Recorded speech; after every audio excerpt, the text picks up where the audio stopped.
Olá, tudo bem com você? Seja muito bem-vindo a mais um capítulo do Mundo Corporativo, que hoje se dedica a falar sobre prevenção à crise, recuperação judicial. E para conversar conosco, nós convidamos o Fábio Astrauskas. Ele é CEO da Zigen, uma empresa especializada em recuperação judicial, e também professor desta área no INSPER. No início da entrevista, o Fábio começa explicando para nós que existem alguns modelos de reestruturação de empresas que podem ser utilizados antes ainda da recuperação judicial, que, aliás, é previsto em lei. Acompanhe a entrevista. Fábio, as empresas, quando procuram a sua empresa para uma recuperação, é sinal de que a situação delas já é crítica? Elas não deveriam ter começado antes a pensar nesse trabalho? Primeiro, as duas respostas são sim. Elas, quando nos procuram, regra geral, já estão num estágio avançado de crise. Quando a gente mapeia os sinais de crise, a gente deve considerar que elas já estão na fase que a gente considera aguda, né? Tem a fase precoce, a intermediária e a aguda. Regra geral, as empresas já chegam para nós nessa fase aguda. E a segunda resposta também é sim. Elas deveriam ter nos procurado quando os estágios, os sinais de crise ainda estavam no estágio precoce, onde as ações, as possibilidades, as alternativas de reestruturação são muito maiores e muito menos invasivas, né, no processo de reestruturação da empresa. Por que não se procura na hora certa? Porque não se tem um termômetro para medir a chegada da crise? Na verdade, a crise bate a maior parte das vezes, exceto casos muito pontuais, como de um caso fortuito de um terremoto, um tsunami, ou uma máquina muito essencial que quebre na empresa, a crise ela chega aos poucos dentro da empresa. Ela dá sinais que vão evoluindo ao longo do tempo. Esses sinais eles têm três características, basicamente. Gerenciais, voltado para as decisões econômico-financeiras dos gestores, das pessoas que estão envolvidas no processo de decisão da empresa, que são os primeiros sinais gerenciais. O segundo grupo de sinais são sinais de caráter operacional. São caracteres que nós vamos encontrar olhando a atividade fim da empresa, produção e venda. E o terceiro grupo de sinais, esses são os que, regra geral, os empresários acabam olhando e concentrando a sua atenção. E eles são reflexos dos dois anteriores, são sinais financeiros. Então são aqueles que vão demonstrar que ao longo do tempo a empresa perde linha de crédito, começa a trabalhar em níveis de rentabilidade financeira menor, passa a ter algum atraso de pagamento, pagamentos em cartório, e só aí o empresário se dá conta ou acredita que está em crise, quando ele vê o reflexo do problema na área financeira. Se ele tivesse tentado observar os problemas nos seus caráteres, nos seus sinais gerenciais e operacionais, talvez ele procurasse ajuda antes. Mas ele evita ou resiste a encontrar esses sinais de caráter gerencial, até porque boa parte dos empresários e das empresas vem de origem familiar, cujos donos, os executivos, são os próprios, né, são os proprietários da empresa. O capital, né, o dono, se confunde com o empresário, empreendedor e empresário se confundem na mesma pessoa e, portanto, ele resiste em acreditar que ele está errando, né? Então, esse caráter gerencial ele é pouco olhado porque há aquele ego do empresário de achar que está fazendo certo, né? O segundo caráter, que é o operacional, ele, regra geral, está voltado assim: eu estou vendendo mal, mas o mês que vem vai melhorar, né? Eu estou produzindo mal, mas eu vou corrigir, eu vou comprar uma máquina e vai melhorar. Então ele acaba também achando que isso é passageiro e que deve ser modificado rapidamente. E não tem atenção a esses sinais, e o reflexo disso na área financeira é que acaba fazendo com que o empresário busque ajuda. Pegando a questão gerencial, então, claro, a qual você se referiu agora há pouco. Qual é o mecanismo que eu posso utilizar dentro da minha empresa para eu não ser vítima do meu ego, para não ser vítima deste processo no qual eu não consigo enxergar os meus erros? A sua pergunta é importante, e uma das principais respostas para isso é separar o dono da empresa do executivo da empresa, né? Isso, regra geral, não acontece, principalmente nas empresas de médio porte. Quando a gente fala de grandes empresas, isso já é comum, isso acontece. Não raras vezes, é por isso que essas empresas são melhor preparadas para enfrentar a crise e enfrentam a crise antes de ela estar bastante já espalhada pela empresa. Se a empresa tem um caráter familiar, onde o proprietário é a mesma pessoa que é o executivo principal da empresa, a gente vai ter um problema. Isso é um sinal de crise. Então esse é um principal sinal de crise gerencial. É uma atividade ou uma gestão tipicamente familiar. Se a gente consegue separar o ambiente familiar do ambiente profissional e entender que nem sempre o seu filho, né, o seu sobrinho, o seu primo, o seu irmão tem habilidade para exercer aquela atividade que ele está lá para fazer, que não é genético, né? A competência gerencial não é genética, mas é adquirida através de experiência, de estudo, o sinal de crise ele vai ser enxergado claramente e a gente vai poder tratar isso, né? Através de profissionalização da empresa, através de treinamento, de capacitação dos executivos. Essas questões todas que nós estamos falando aqui, elas ocorrem independentemente do tamanho da empresa? Sim, elas ocorrem independentemente do tamanho da empresa.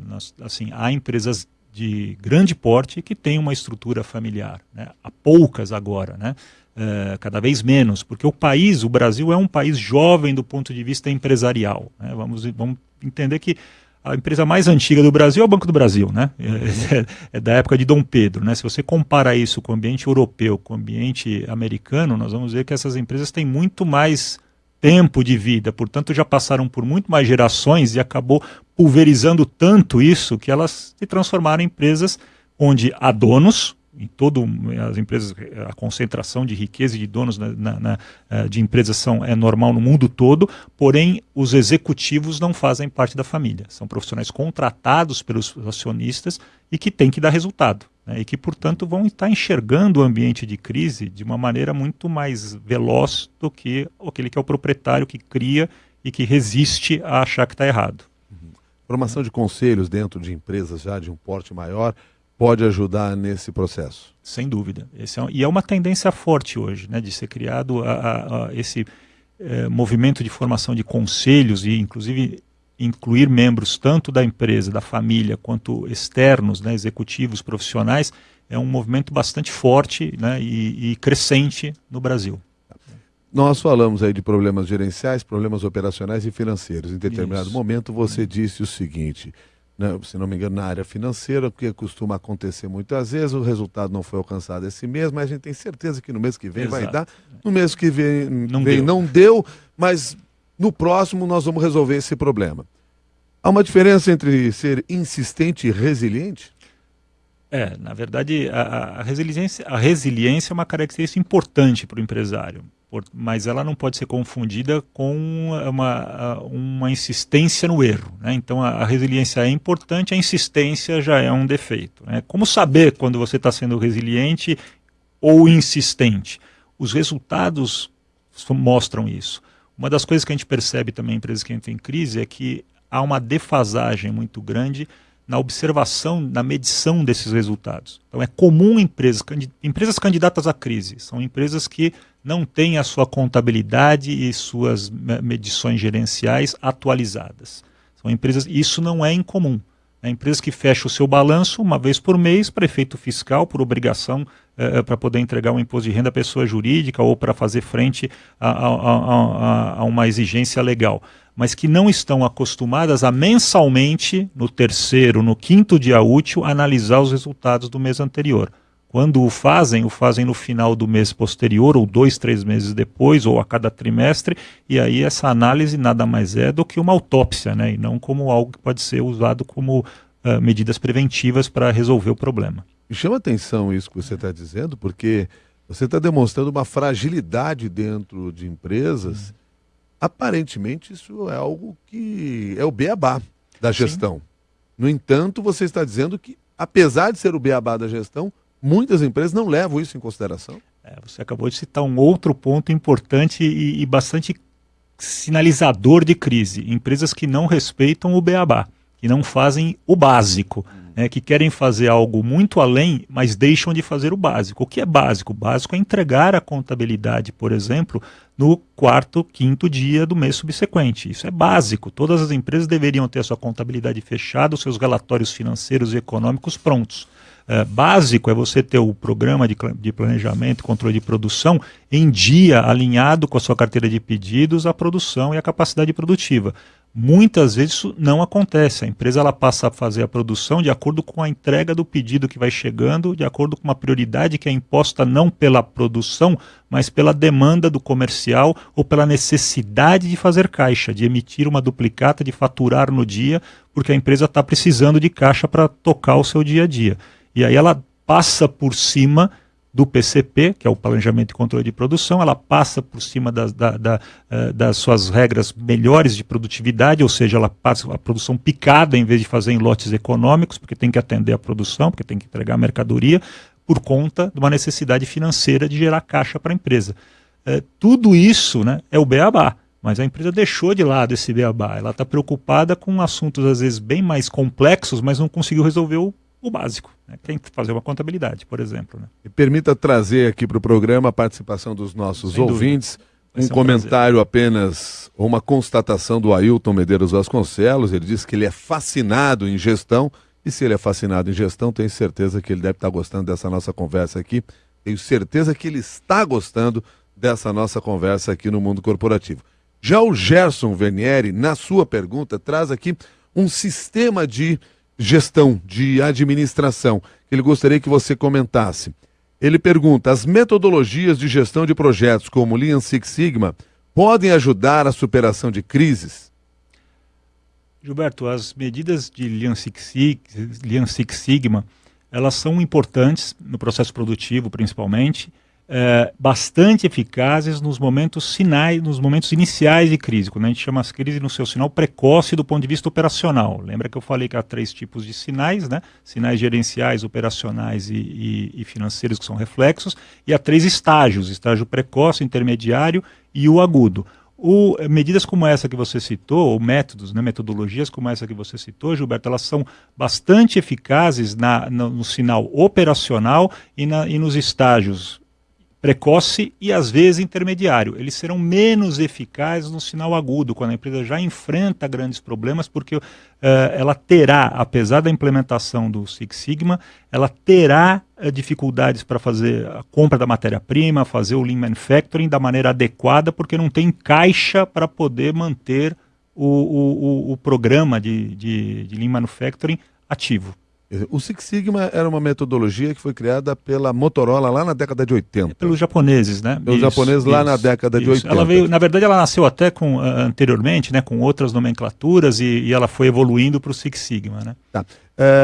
Só que eu fico pensando o seguinte... Era o 5S, virou Six Sigma e foi incorporando metodologias, né? Na verdade... Você falou agora há pouco aqui da dificuldade, muitas vezes, do empresário fazer o seu beabá, fazer a conta do dia.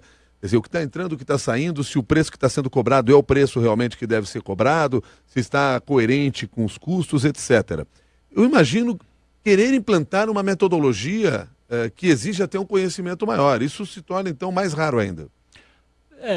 Apesar de ser mais raro, isso não deveria ser encarado como algo supérfluo, né? Na verdade, implementar metodologias como essa que o Gilberto citou, como outras de administração e de operação, seja na área operacional, seja na área financeira, seja na área de gestão, elas são importantes e devem ser implementadas o quanto antes. Não é à toa que grandes empresas constantemente têm consultorias à sua disposição dentro da empresa, trabalhando e às vezes em várias áreas diferentes. É um erro achar que a consultoria é algo supérfluo para uma empresa. Ela será algo supérfluo se a consultoria contratada for contratada para um momento errado, um momento não adequado, como esse exemplo que a gente citou. Contratar alguém para fazer Lean Manufacturing ou implementar um modelo Six Sigma dentro da empresa, num momento de crise aguda, pode não dar certo, pode não ser tão eficaz. Bom, deixa eu pegar aqui alguns outros sinais para os quais os empresários deveriam estar atentos para identificar se há uma crise ali na esquina. Claro. Vocês fazem trabalhos e levam em consideração, por exemplo, o corpo de funcionários. Se há alta rotatividade de funcionários ou se é um quadro que está estabilizado há muito tempo. Existe um ponto ideal nessa questão? Os exageros é que devem ser evitados?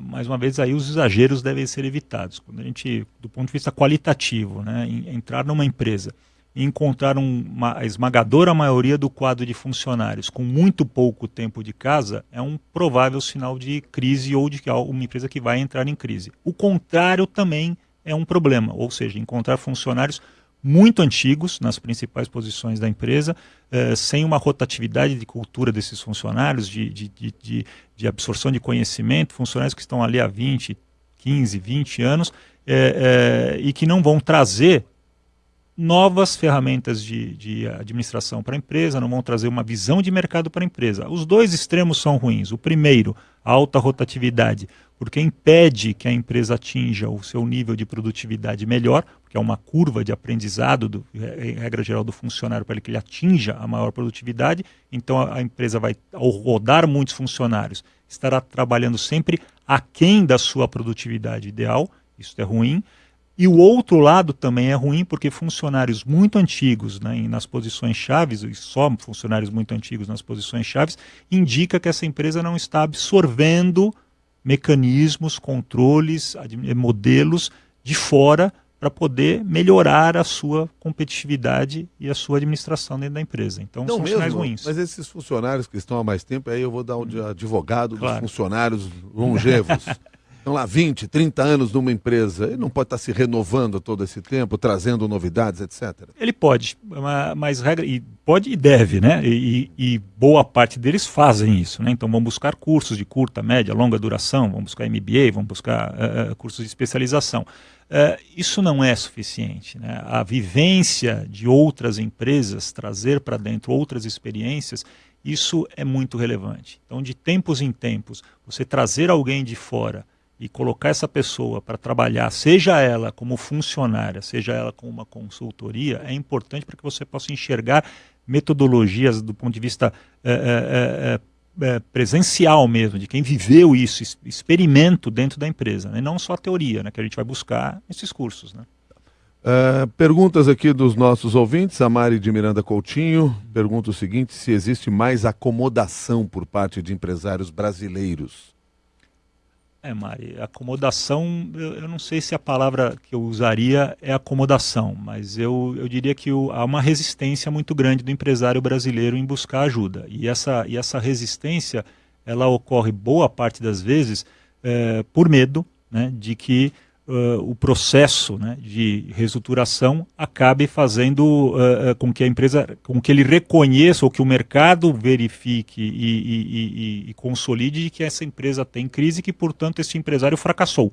Né? Há um ego muito grande envolvido nisso. Então eu não chamaria de acomodação, mas até de um ego. O empresário resiste em buscar ajuda porque resiste em acreditar ou em perceber que ele fracassou em um determinado modelo de gestão que ele estava implementando na empresa. E aí ele volta a fracassar porque ele não busca ajuda. Porque ele não busca ajuda. Né? Você erra duas vezes nesse processo. Erra duas vezes. O Ailton, que agora há pouco disse que adora a gestão, pode ser falta de cultura, educação corporativa também? Já visto que empreender nasce através de dois sinais, necessidade e oportunidade?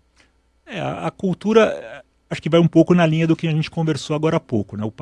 O Brasil ainda é um país, do ponto de vista empresarial, relativamente jovem. Né? Como a gente disse, as empresas, é muito raro encontrar empresas com mais de 100 anos de existência no Brasil. Raríssimo. Né?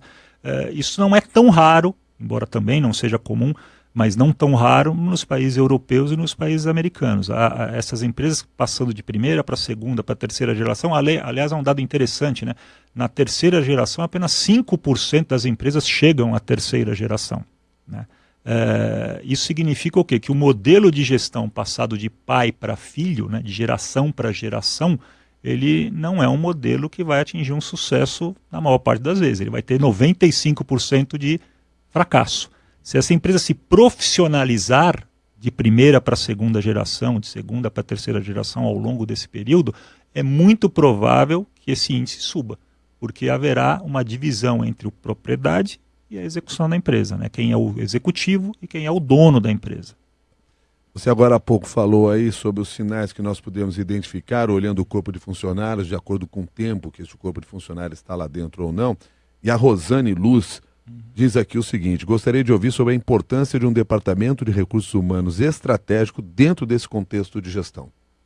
A parte de recursos humanos, né, que agora a gente até mais recentemente, né, ou nem tão recentemente, né, nem chama mais de recursos humanos, né, chama de desenvolvimento humano, ou gestão de pessoas, né, é muito importante porque é uma atividade que a gente tem que entender que cada vez mais as empresas elas se diferenciam pelas pessoas que trabalham nela. Né? Os métodos de produção são parecidos, as tecnologias hoje são alcançáveis por quase todo mundo, por todas as empresas, há pouca diferença, exceto nas empresas de ponta de tecnologia, empresas do setor industrial têm acesso às mesmas máquinas, têm acesso à mesma tecnologia. O que faz diferença é o modelo de gestão das pessoas. Então, um departamento de gestão de pessoas, uma área de gestão de pessoas, que identifique claramente essas carências de profissionais de baixa rotatividade, com necessidade de aprendizado específico ou de capacitação específica. E, por outro lado, de profissionais com baixa produtividade, que precisam mais rapidamente melhorar a sua produtividade e serem retidos para que não perca, né, o treinamento dessas pessoas e perca esse investimento em pessoas, é fundamental em qualquer modelo de empresa. Pouco usual numa situação de crise aguda, né? Vamos entender assim, isso funciona bem também naquelas nossos 2 estágios. Aí nós estamos falando do modelo gerencial, esse que está sendo citado pela Mari, são sinais gerenciais e focados nos estágios precoce e intermediário. No estágio agudo, infelizmente, é um estágio onde todas as ações, do ponto de vista de pessoas, do ponto de vista de Lean Manufacturing, como foi citado pelo Gilberto, ou qualquer outro modelo, são modelos pouco eficazes para a resolução de crise. Neste caso, nesta camada já de crise aguda, os modelos têm que ser voltados unicamente para formação de caixa, para preservação de caixa, ou seja, começar do fim para o começo, da atividade de reflexo, que é a financeira, para a gerencial e operacional. Crise criada, crise construída dentro da empresa, chegam vocês lá para tentar resolver o problema. Começa por onde? Que tipo de trabalho vocês realizam? É isso. Então, começa pelo caixa. Então, o caixa é o rei, né? Quem manda num processo de reestruturação aguda é o caixa. A partir dele, a partir de uma projeção do caixa por um período curto de tempo, aproximadamente 3 meses, é suficiente para fazer uma projeção de caixa e medir qual é o resultado projetado e o resultado obtido para isso. Nós chamamos isso de fluxo de caixa de 13 semanas, encurtar o tempo de análise disso, não mais fazer análise mensal, mas sim semanal, portanto, por isso 13 semanas, porque as análises dos comparativos serão feitos semanalmente, começando pelo caixa e vendo o que é que destrói caixa da empresa e o que pode criar caixa para a empresa. A partir daí, estabilizando a empresa do ponto de vista financeiro de caixa, nós voltamos as atenções para as atividades operacional e gerencial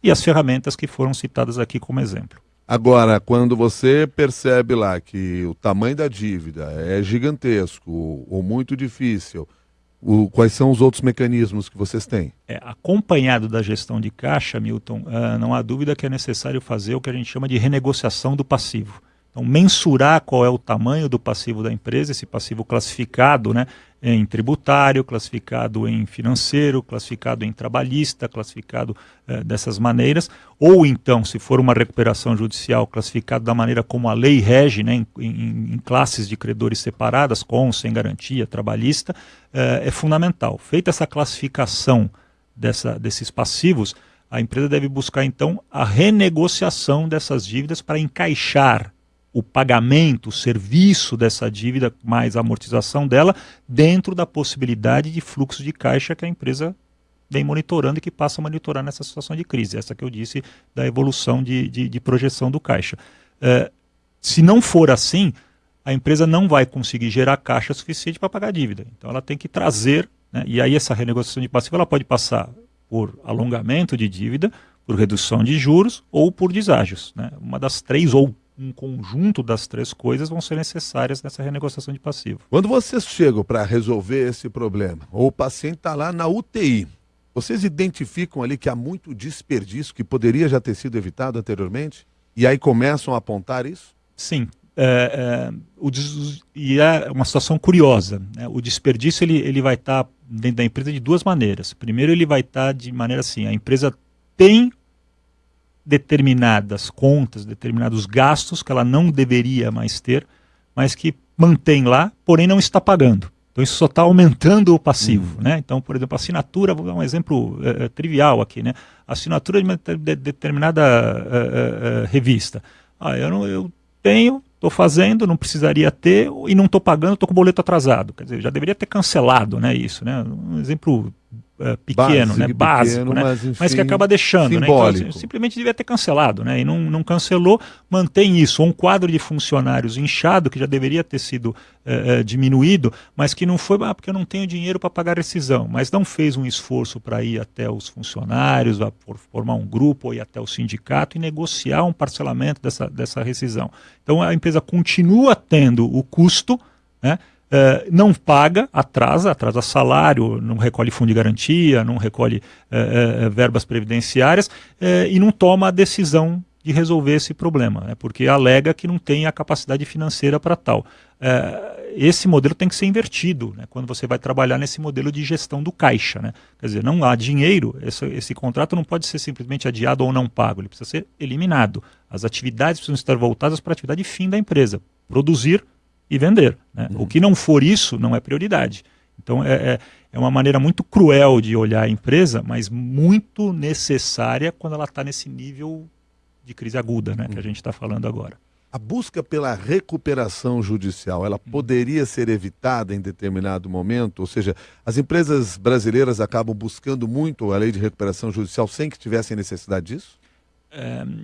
Sim e não. Né? Eu acho que o porquê sim? Sim, porque o momento de crise leva a um aumento de recuperação judicial, como a gente falou. Né? Hoje a média dos últimos 2 anos é 3 vezes maior do que a média dos primeiros 10 anos. O não é porque há momentos em que você poderia ter evitado o pedido de recuperação judicial. Nem sempre a recuperação judicial é a ferramenta adequada para a resolução de crise, mesmo numa crise aguda. Vou lhe dar um exemplo. Empresas que participam, por exemplo, que dependem de processos licitatórios, que trabalham muito dependendo de governo, essas empresas não podem pedir recuperação judicial ou não é útil pedir recuperação judicial. E por que não? Porque elas ficam alijadas desse processo licitatório ao entrar em recuperação judicial, porque ali a licitação diz, não pode estar em recuperação judicial.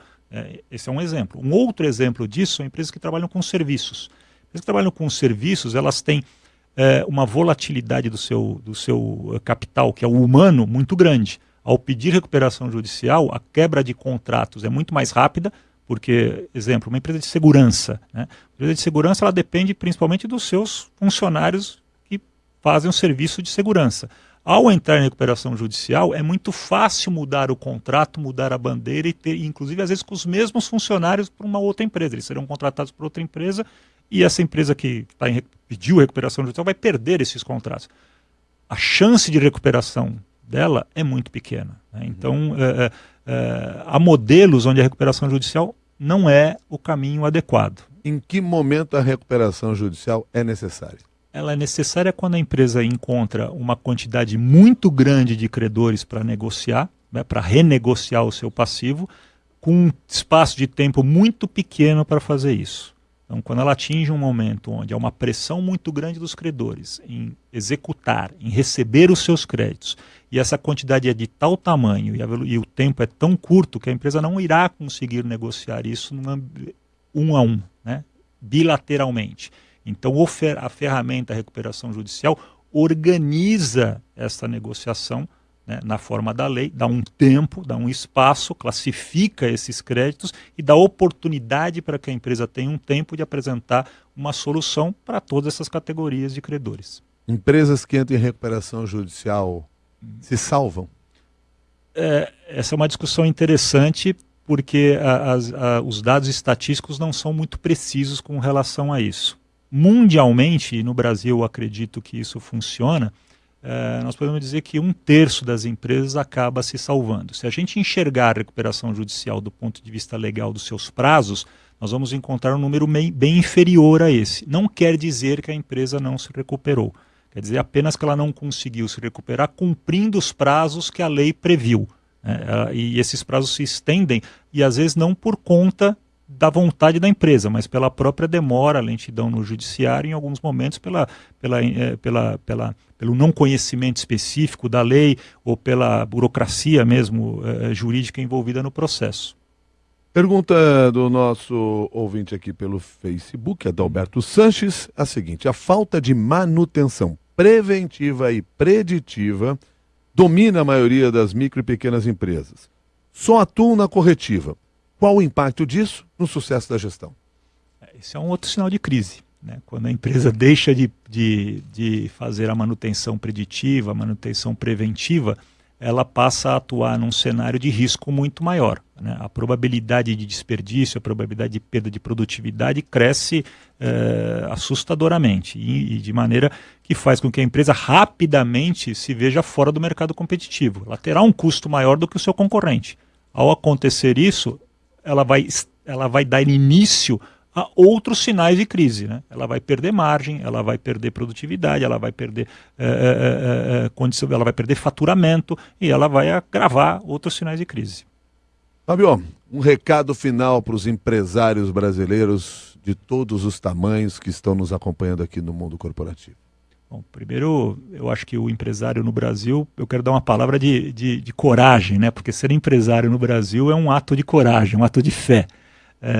E não há nada que possa diminuir, né, o empresário brasileiro frente a outros, mesmo quando ele enfrenta uma situação de crise. O que eu acho que é importante é que o empresário entenda que as situações de crise existem e que trabalhar sozinho nesse cenário de crise, ele tende a ser menos sucesso, ter menos sucesso, menos exitoso do que se ele buscar ajuda no tempo correto. Fábio Ostrauskas, muito obrigado pela sua gentileza de compartilhar conosco aí parte dessa sua experiência e da sua empresa. Muito obrigado, é uma nova oportunidade. Agradeço a você, agradeço a todos os ouvintes, muito obrigado. O Fábio Ostrauskas, que é CEO da Zigen, professor também de reestruturação de empresas do Insperi, conversou conosco aqui no Mundo Corporativo. A você que participou ao vivo dessa nossa conversa, o nosso agradecimento também e o convite para que você pegue este conhecimento e seja compartilhado com outras pessoas. Seja nas suas redes sociais, seja participando do nosso grupo de discussões no LinkedIn. Vai lá no LinkedIn e coloca Mundo Corporativo da CBN. Você chega no nosso mundo de discussões, participa, publica o seu texto, conversa conosco e troca experiência.